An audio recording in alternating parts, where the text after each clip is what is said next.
I joke and say instead of going to prison for 6 to 8 years, I actually went and enrolled in college and graduated in 7. Welcome to Small Acts of Rebellion, a podcast where the unspoken narratives at the intersection of our personal and professional lives come to light. I'm your host, Heather Pridemore, your guide on this journey of discovery and defiance. Join me as we uncover the rebellious spirit that shapes our careers and lives. It's time to own your story. Are you ready? Today's guest is Angela Martinez. Angela's journey is one of resilience and redemption. Prior to college, she faced a potential 6 to 8 year prison sentence. Given a second chance, she made the life-changing decision to pursue higher education as a single mother, determined to create a better future for her family. Through scholarships and unwavering commitment, Angela graduated debt-free, earning both her associate's and bachelor's degrees after 7 years in college, along with 13 honor cords. A proud first-generation college graduate, earning her bachelor's degree in communication and event and meeting management from MSU Denver in 2022 with a 4.0 GPA. She was named MSU Denver's 2021 to 2022 Outstanding Student in the College of Letters, Arts, and Sciences. Angela currently serves as the president of Global Minded's Emerging Leaders and as the program coordinator at Thrive Transformation at Work. Both nonprofit organizations are dedicated to empowering underserved communities through education, employment support, and leadership development. She also holds the role of co-chair of the MSU Denver Alumni Association. She is deeply committed to helping remove barriers to employment and championing diversity, equity, inclusion, and belonging. Drawing from her own lived experience, she is passionate about walking alongside individuals who are just as impacted, in recovery, or experiencing homelessness, offering hope, connection, and meaningful opportunities for a better future. Angela is a Colorado native and proud mother of 2. After a lifetime of depending on government assistance, she is now off of all support and is a first-time home buyer. Angela, welcome to the show and congratulations. Oh my gosh, that is like that list of accomplishments. I mean, huge. Honestly, huge for anybody, but even huge with all of the backstory that you have. And so I'm just like totally in awe of you. Thank you so much for agreeing to be on the show today. Thank you for allowing me to come and share my story and just being a part of the amazing work you're doing on your end. So yeah, it's just a pleasure. And one of the main reasons I wanted so many of those accomplishments is because I had so many things that were weighing down, on the negative side. So knowing that I had to find every opportunity to really highlight some achievements was really the goal. Well, and hearing your story, Angela, is really how you ended up on the show. I was at a meeting and you were our guest speaker. And I was just so like, wow, this story is something that like more people have to hear. And so I was so excited when you said you would join the program. And you mentioned right before we started recording, this is your first podcast. So I'm so honored to be the person to facilitate getting this message out to more people. Well, yeah, and I had mentioned, I've had a couple of other speaking opportunities, and so being able to share this chance on the podcast, I think it's just a great opportunity for me as well. So thank you, and Oh, happy to share. my honor, my absolute honor. And so I really thought, honestly, Angela, the best place for us to start this conversation would be for you to tell your story, right? And so what I really want to hear are about the parts that people don't see, but that feel essential to who you are today. And so if you could, just tell your story in your own words, and then, we'll just kind of build from there. How's that sound? Perfect. Yeah, thank you. And, I think it's so important for us all to be able to just share our stories because we all have our own lived experiences and perspectives to really just share or shed light and hope into others that may be walking where we once were. And so it's really an honor for me to get to just walk through my own journey for those that may be where I once was not long ago. My story started when I was young, when I was 6 years old, and my mom was in a really bad car accident, and so it left her in a wheelchair, since I was 6. And so I was really I really had to grow up at a young age, and be responsible. And so at the time, my mom and dad had been going through a divorce. And so I was really going through kind of just a lot of changes at the time.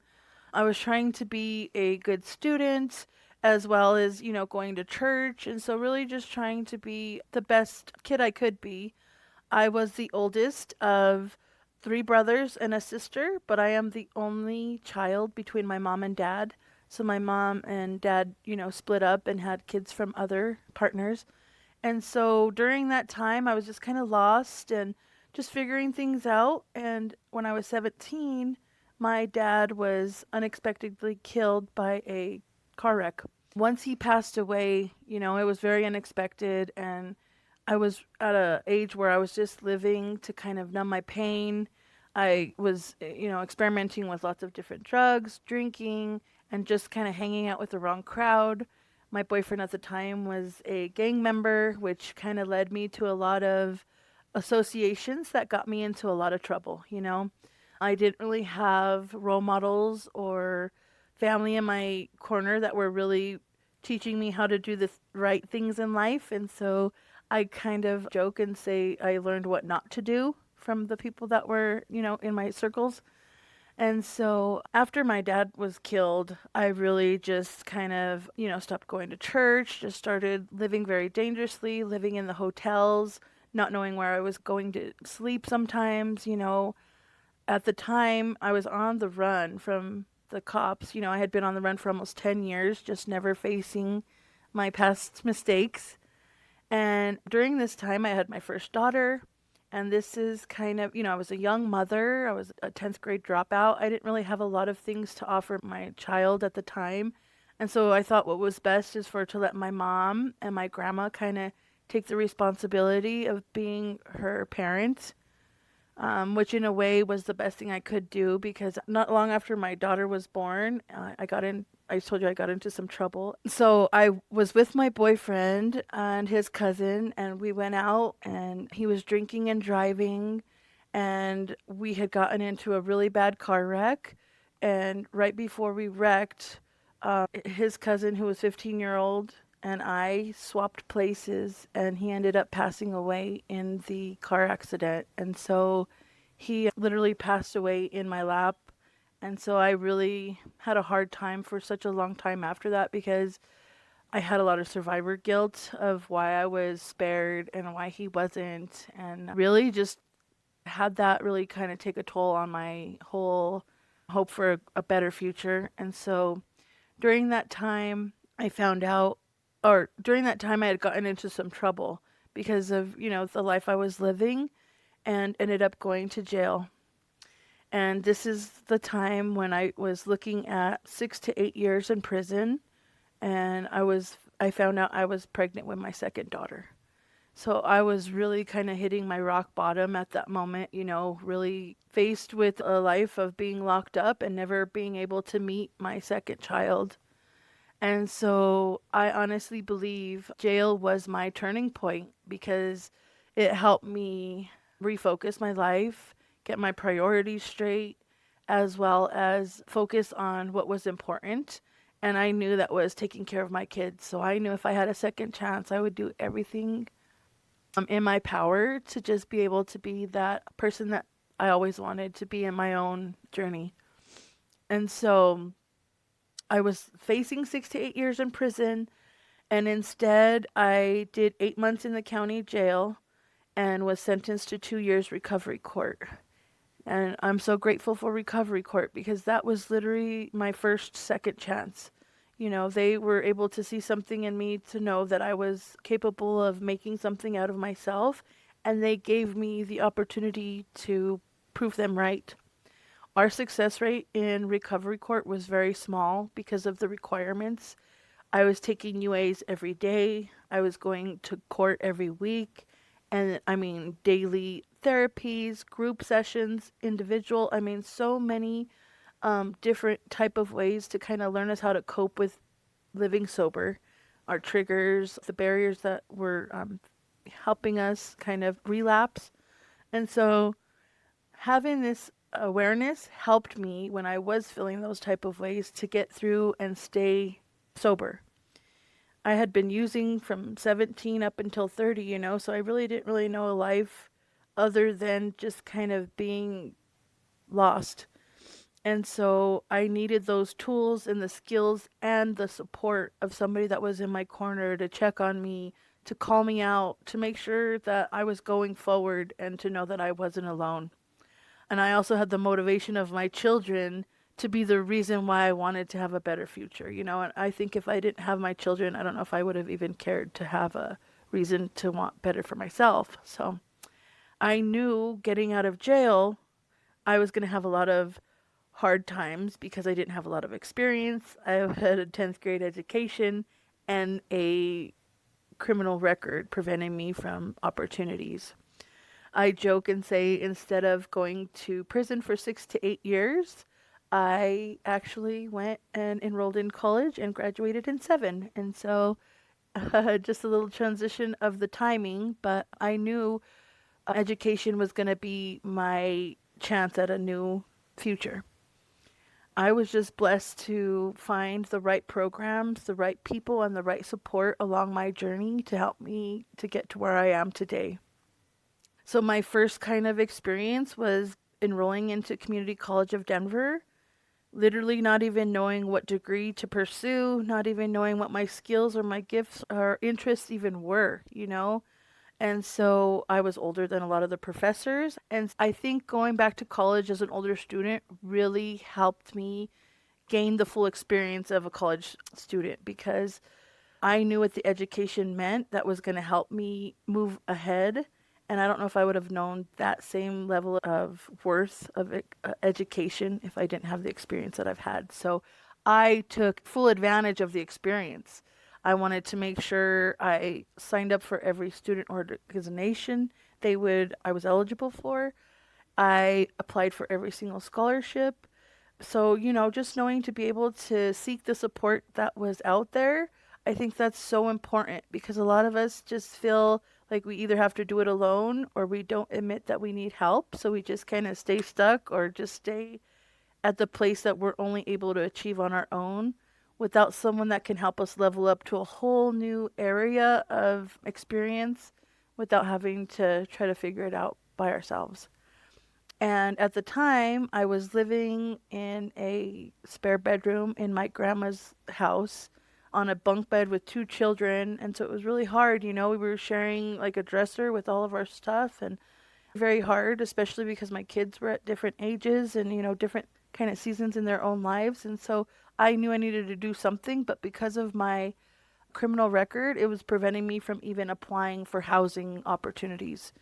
And so, just out of discouragement and kind of hopelessness, I kind of gave up on even thinking I'd have a chance to move into a place of my own until I went through a scholarship program called Women with a Cause through Community College of Denver, who actually connected me to the Beyond Homes program, which is a transitional housing in Arvada, which is their main focus is self-sufficiency and stability.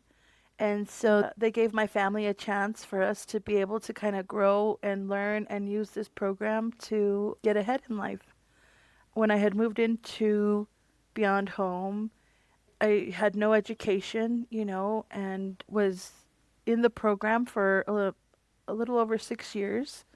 And once I was leaving the Beyond Home program, I had 2 degrees and I was able to raise my credit score from like a 300 to over, 750. But I paid off all debt and I was able to become a first time home buyer through the program. And so just knowing that I wouldn't be able to say those things if it wasn't for all the support that was offered through the way. And I will say the way I was able to be successful with my home buying process was because of the jobs that I was able to get through the experiences that I've had.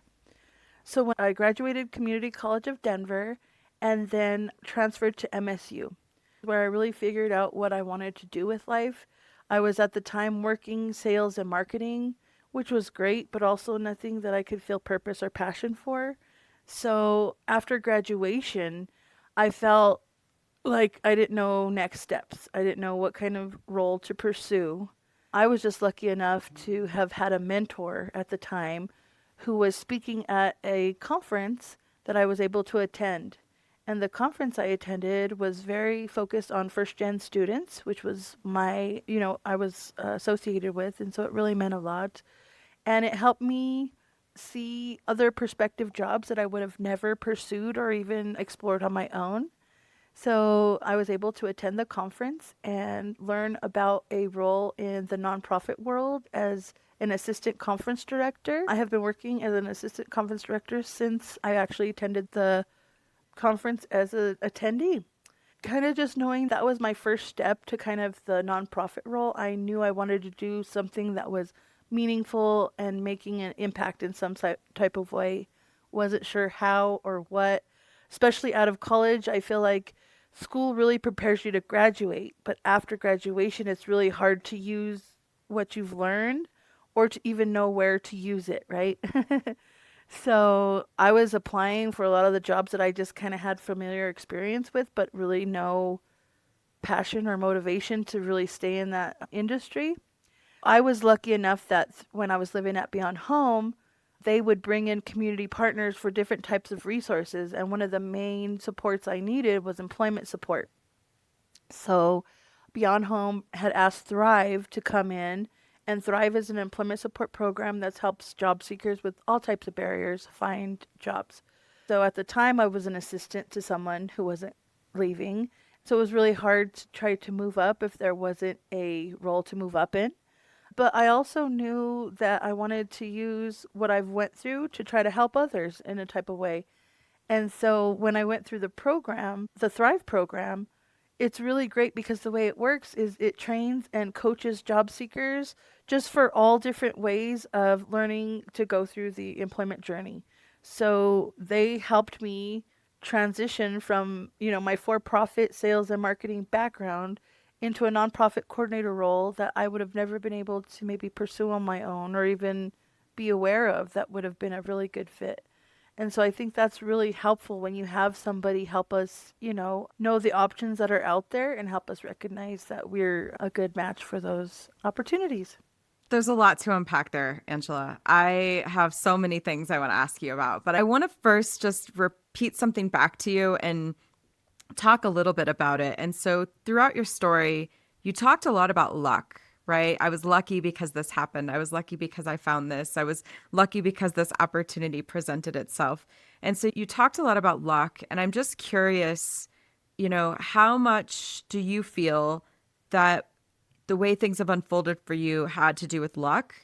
And how much do you think that you were sort of in control of? So that's, yeah. And I realized I was like really pointing that out. So thank you for kind of bringing that up because I don't really know if it's luck as more as like just feeling blessed because I do feel like everything has been intentional more than what I've been able to kind of see on my own.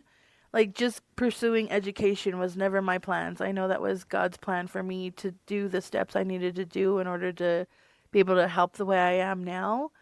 But I also know it was just the right people in my path that were able to help me recognize the skills and the gifts that I had that I would have never given myself credit for.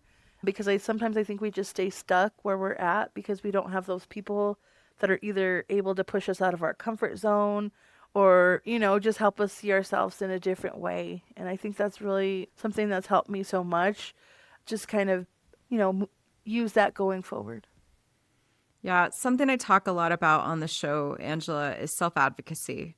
And what I heard as you were telling your story was a lot of moments of self-advocacy, right? Because just because an opportunity presents itself or just because there is an opportunity that is accessible, part of self-advocacy is being willing to sort of step in and take the risk and put yourself out there and be willing to sort of take control of your narrative through these opportunities. And I heard a lot of that in your story. And so I'm glad that you are like, the luck is about being blessed, right? Because, those opportunities could have been presented to somebody else and that person might not have had the same motivation or desire or drive or whatever thing that would have got them on that path, right? Whatever step would have been necessary to take advantage of that opportunity. And so I do think it's worth pointing out, Angela, because, I personally believe that many people miss opportunities not because they don't want them, but because they don't quite understand them. And you were willing to grab the bull by the horns, as they say, and sort of take advantage of those opportunities. I also think, and this is just through the past experiences, is they're not willing to admit that they need the help. I think I've gotten so far because I'm the first person to say, I need support. Where are the resources? Because that's why these programs exist, to help the job seekers, to help those that are figuring out next steps out of whatever they may be, reentry and, recovery. I'm just like you had mentioned, blessed to use my past experiences that were my biggest barriers to now get to relate to those that we get to support. And so I think that in its own self is just its own way of like being a reward for all the things that we've went through, to now be able to kind of give a hope to those that are still experiencing some of the things that we've been able to overcome. Now, you talked a little bit about kind of this turning point or hitting rock bottom and realizing that you needed to make a change, especially because you wanted to be able to set a good example for your children. And I think like on the surface, it's like, okay, we got to this fork in the road where we had to make a decision and we made a decision. That sounds so easy, right? In hindsight. I just wonder, Angela, if you could just share a little bit about like almost like that moment, like what was the thing. And I'm not, when I say the thing, I don't mean like, tell me exactly what happened that made you change your mind, but more, I'm curious about the mindset that you have to be in when you're like, I can't do this anymore. I have to do something else. And then that is the sort of catalyst for all of this change that takes place after. So like, I mean, do you even remember that moment, or is it sort of just like this point in the story where it's like, that's so long ago, like in the rear view? Mm-mm. There's a couple that I actually talk about of forks in the roads because it is that pivotal moment of those choices. Either it's this or it's that, and it's going to change the trajectory of where you end up, right? So I will say, I spent, like I had mentioned, 17 till 30 just living on pretty much just being high on all the different type of drugs. The whole time I was doing drugs, I promise you no one ever asked me to get high for free. But the minute I wanted to be sober, everyone wanted to give me free drugs. It was just one of the first steps of like using that as a test to know that I wasn't going back to that. So simple little things like that. But I remember like vividly, I was going to church at the time, really trying to do my steps and really trying to stay out of like the circles of my past affiliations, which I really knew was really kind of my hardest thing to let go. And I remember there was a night I was meant to be at church and I ran into my old connect in the alley and remembering like, do I go to church or do I go back to the life that I was so used to, just accustomed to knowing? And I remember giving my friend a hug and telling him it was great to see him, and I ended up going to church. I'd say a few months after that encounter, my friend had gotten killed and, in the life, just kind of living. And so, really grateful for that moment. And looking back, thinking if I would have made that other decision, who knows where I would have ended up. And so, yeah, just kind of seeing though all these kind of, I mean, every day is a recovery. Anybody you ask that's been on addicted to anything is every day is a choice. We can always go back to the past ways of the way we live, or just learn how to use what we've went through to make a better future for ourselves. I want to make a little transition here, Angela, because one of the things that you talked about was all of these organizations, these places, these institutions that had a role in your journey. And I had this interesting thought, though, when you were talking about the years between like 17 and 30, where you were kind of hanging out with the wrong crowd and maybe affiliated with like, gangs and that sort of thing. And it's sort of an interesting twist because I knew we were going to talk about community because of all the organizations and institutions that you've been engaged with. But as you were talking, I was like, that's interesting. Like, because that was also a form of community, right? People that you get high with, people that you make bad choices with, that's still a form of community. And so I want to understand your perspective on community and the roles that you think community, connection, and support have sort of played in not only where you were, but where you are now.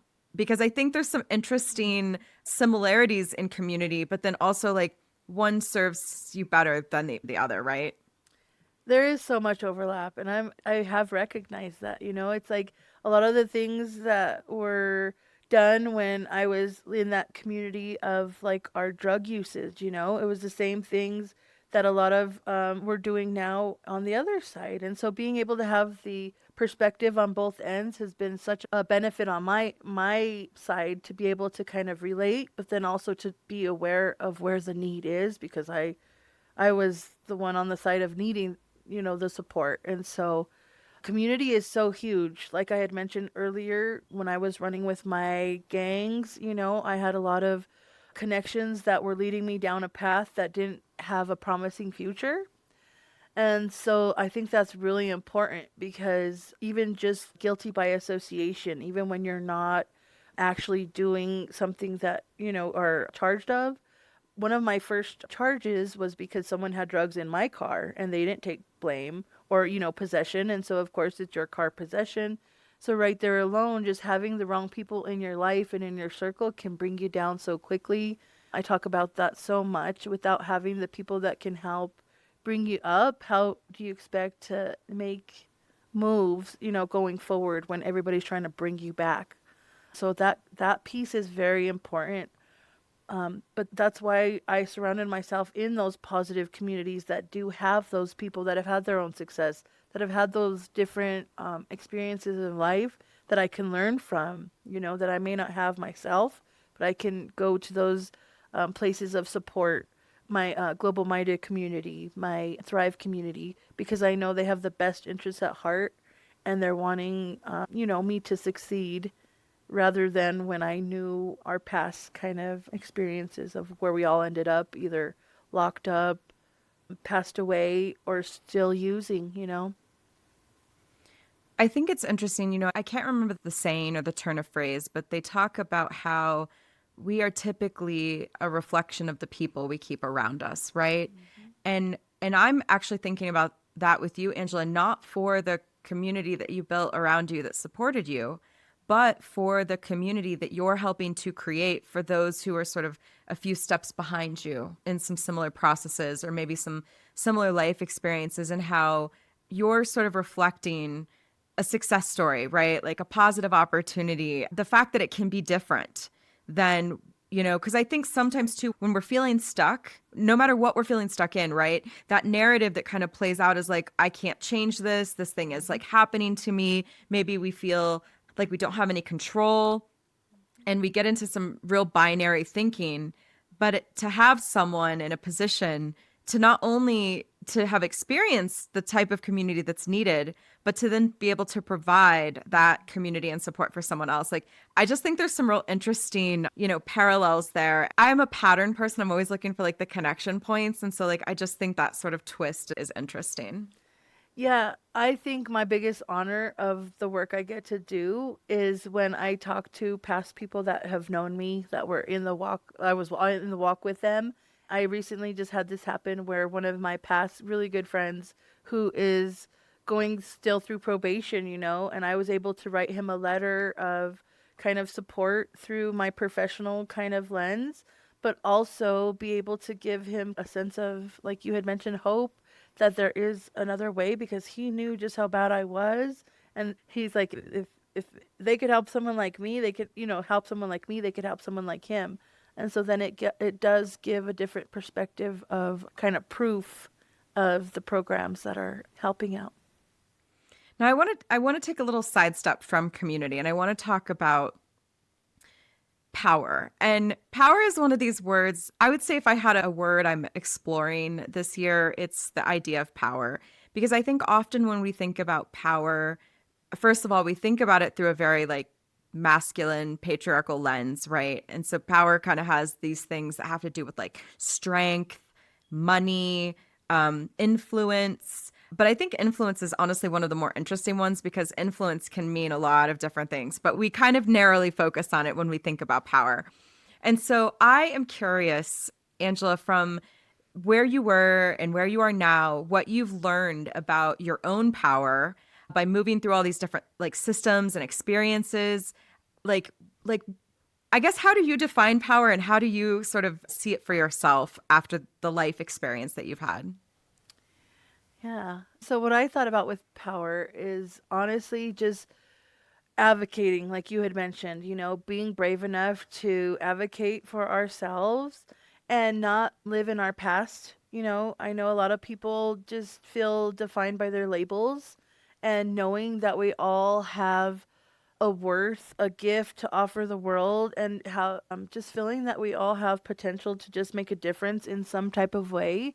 I think that's the thing that gives me the power to feel confident in what I get to do. But I always rely on my strength from, God and from Jesus just getting me through to the next steps.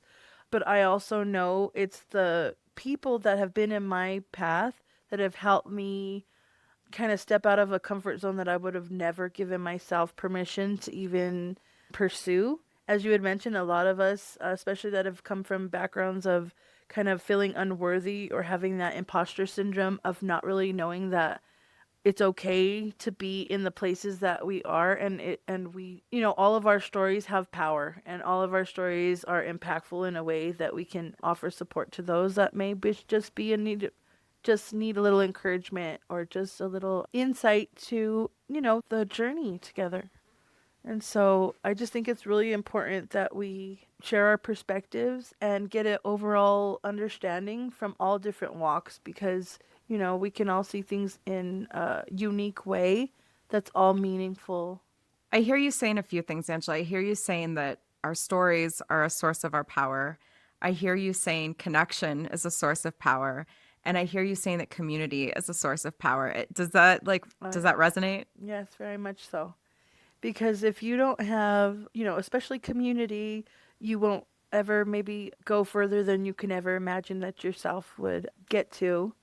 But then also just having the power and the confidence and the braveness to actually go out and believe that we have things to offer. I think that's really important, because if you don't have someone to help you recognize that, it's really hard to give ourselves credit for some of those things.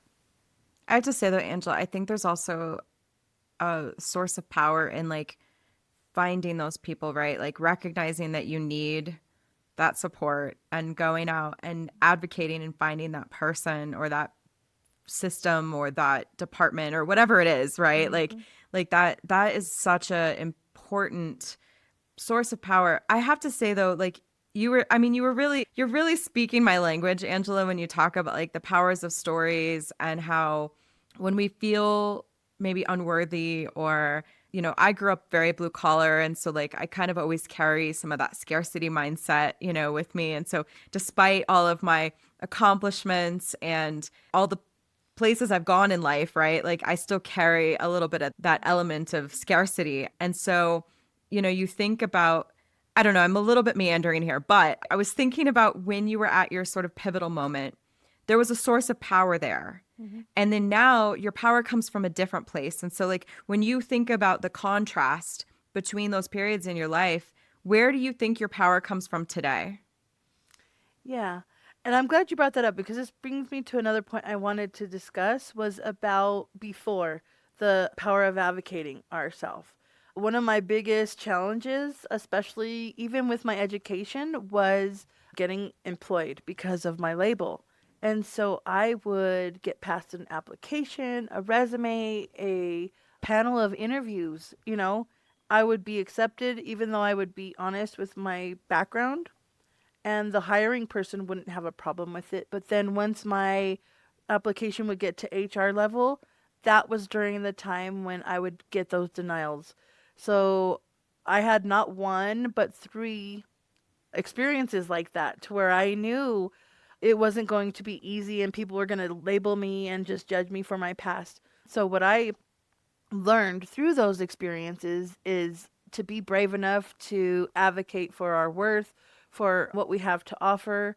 And so that's one thing I think that gives us our power, is because I was able to go into not one, but three of those opportunities and change their minds by explaining, taking accountability for the things that I've done, but also just recognizing and sharing all the things I had to offer, that was able to give an example that there are those second chance employers, but you just have to have the right way to kind of tell the story in a way that would give them a reason to want to give you a chance.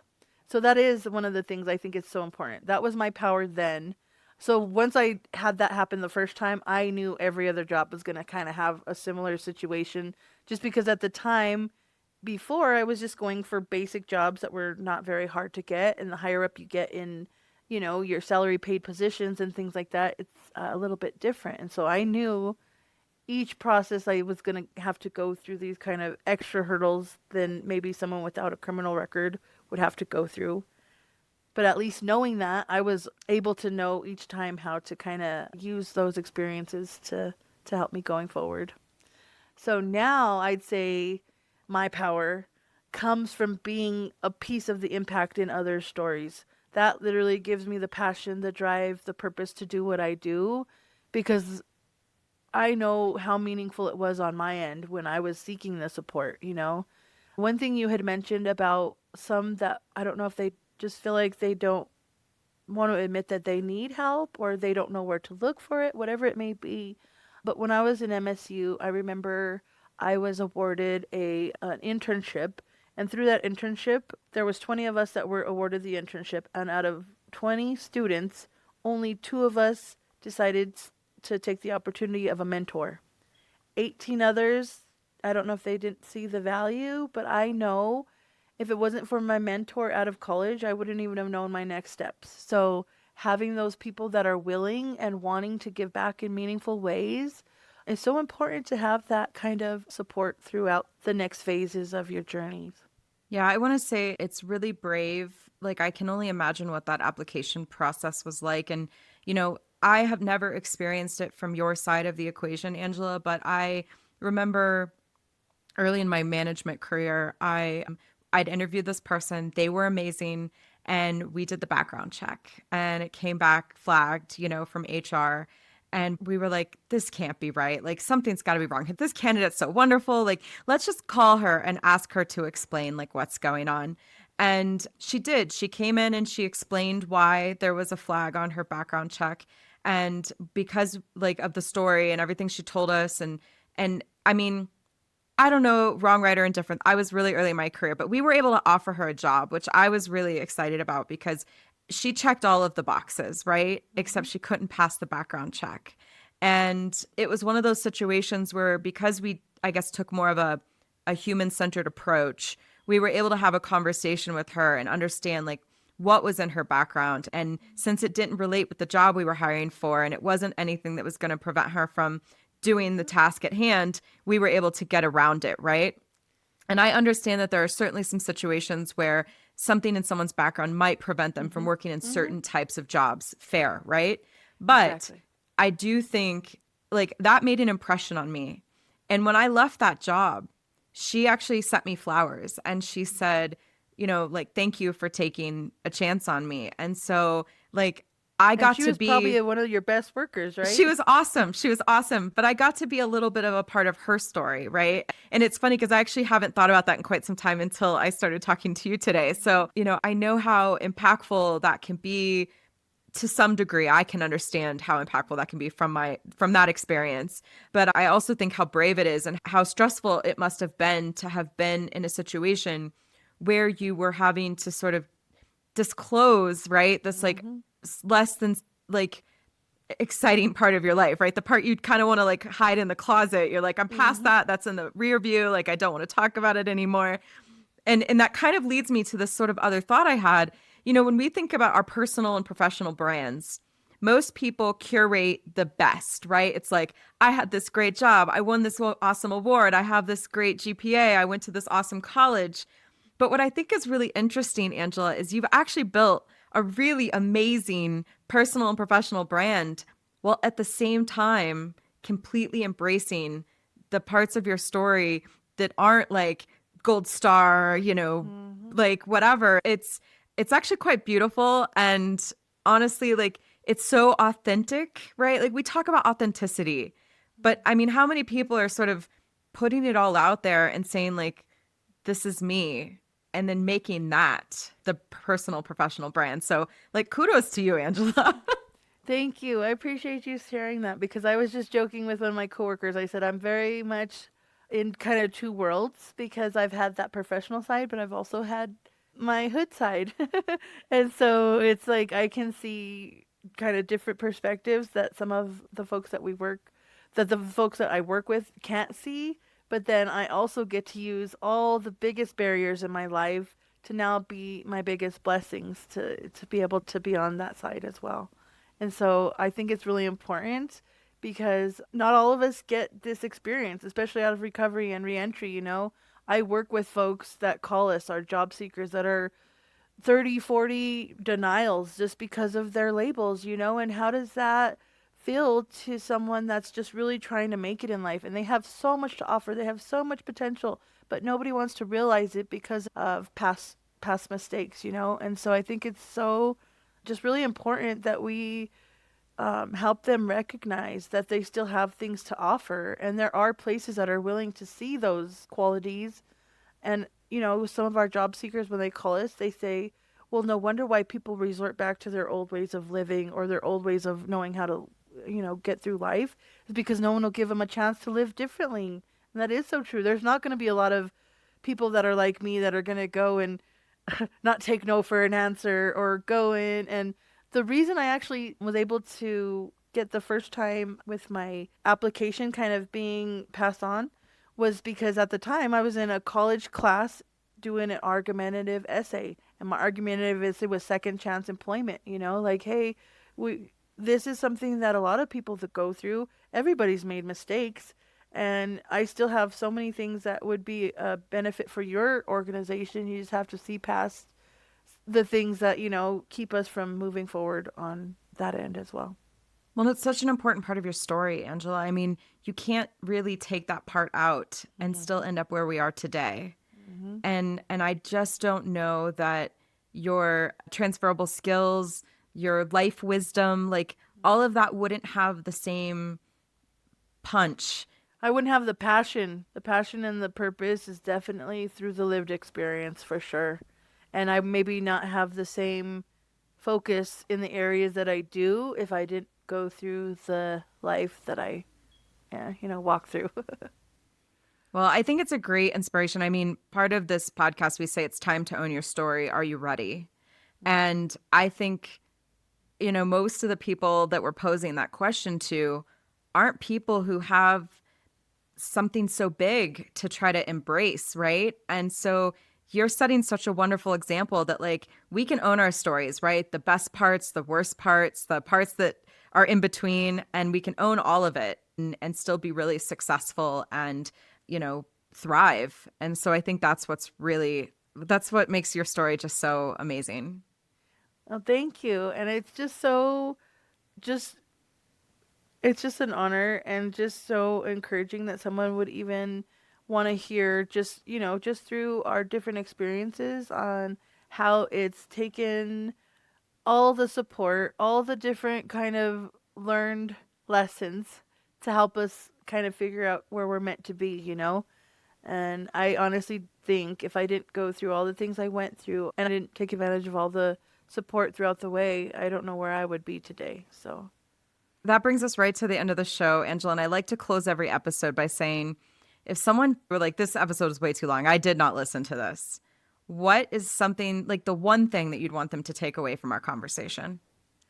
I would say just don't give up hope. You know, there are supportive communities out there. There are programs that offer such a variety of resources to just give yourself the opportunity to grow and learn and just never count yourself out, you know? Every day until the last breath, just keep trying and don't give up. Just keep trying. Don't give up. I love that, Angela. Thank you so much for being on the show. Oh, thank you as well. It's been a pleasure. If you enjoyed this episode and are seeking to redefine success on your own terms, subscribe to Small Acts of Rebellion and join a community that celebrates authenticity and personal growth.